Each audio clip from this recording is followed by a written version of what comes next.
I'm Sayagat Cosplay and welcome to another video. Today I'm going to be showing you 10 different ways to work with Worbla. So I'm going to be showing you a bunch of different techniques, tips, tricks, and things about working with Worbla that you may not know it can do. Yeah. So if you liked today's video, don't forget to give it a thumbs up. If you have any more questions about working with Worbla, leave a comment down below. And don't forget to hit that subscribe button and bell notification for the next time I put up a new video. Alright, let's go ahead and get to working with Worbla. Okay, there are multiple different types of Worbla. I've got 4 here. This is brown Worbla. This is the original Worbla. So basically this is plastic with little tiny bits of wood embedded in it. At least I think so. That's what I've been led to believe. And so I think that's correct. So this is original brown Worbla. This is black Worbla. And as you can see, they're a little bit of a different material. They have different texture. This one's a different texture than this one. This is pearly Worbla or white Worbla. Again, it's a little bit of a different texture. And then we have a material that's a little bit of a different beast, and that's clear Worbla. The first method of working with Worbla is working with Worbla by itself. The best way to do this is to use a double layer. Heat it up, fold it over on itself, and go to town. The second and third methods of working with Worbla are the fold over and sandwich method. These are ways of working with Worbla that employ craft foam as a core to the Worbla. Working with Worbla by itself is great, but it is flimsy on its own. In order to increase the stability and workability of the Worbla, it's very common to back the Worbla with craft foam.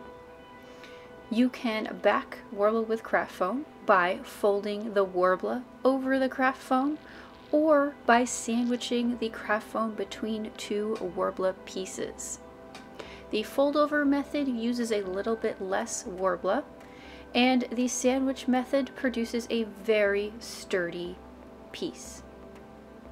Either way, you're going to be able to make some really awesome armor pieces or props.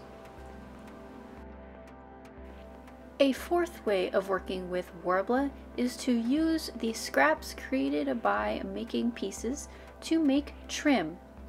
Worbla is a reusable material, meaning if you have made something and have cut off the excess, those scraps can be reheated and smooshed together and made into new things.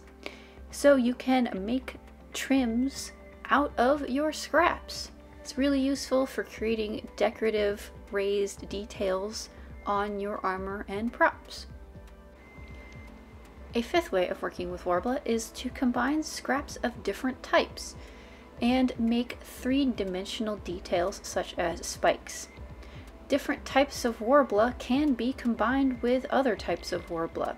They all get heated up and hot and melty and can be smooshed together. You can combine black, brown, pearly, red, basically any type of Worbla that does not have a meshed background together and make them into usable pieces for your armor. So they can be smooshed together and made into spikes, shapes, details, all kinds of things. Use those scraps. A sixth way of working with Worbla is to use Worbla to make convex shapes. This is something that foam cannot do because it doesn't stretch like Worbla can. If you're going to be making convex shapes, please use at least 2 layers of Worbla so that when you stretch it and shape it, it doesn't pull apart and create holes. To make convex shapes, you're going to need something to form the Worbla over. If you are making, say, booby cups, you are going to need a form to shape that over. I use fillable acrylic ornaments.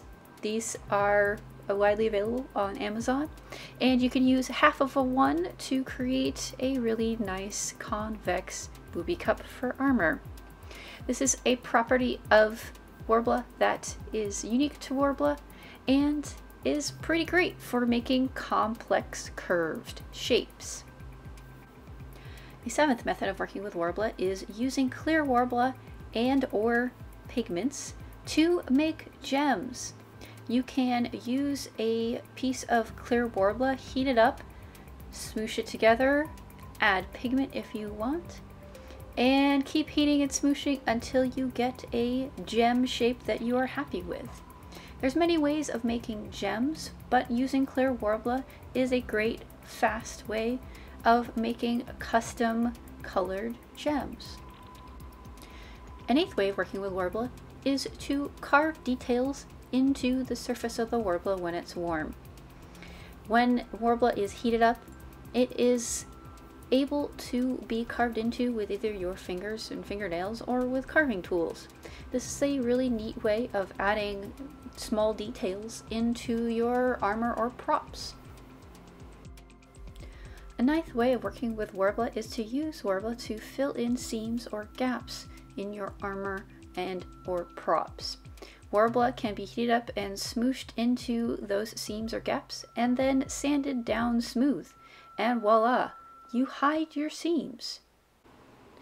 A 10th way, and the last method I'm going to talk about in today's video of working with Worbla, is to use Worbla to back foam.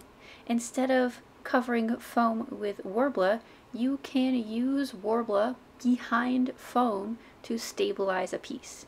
Say you have a breastplate that you've made out of foam and you don't want it warping, you can take a layer of Worbla and lay it along the back of that piece to give it more stability and to keep any pieces from warping.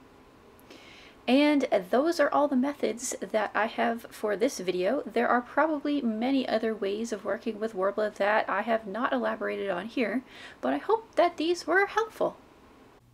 Alright, I hope today's video was helpful. Thanks so much for watching, and I will see you in the next one.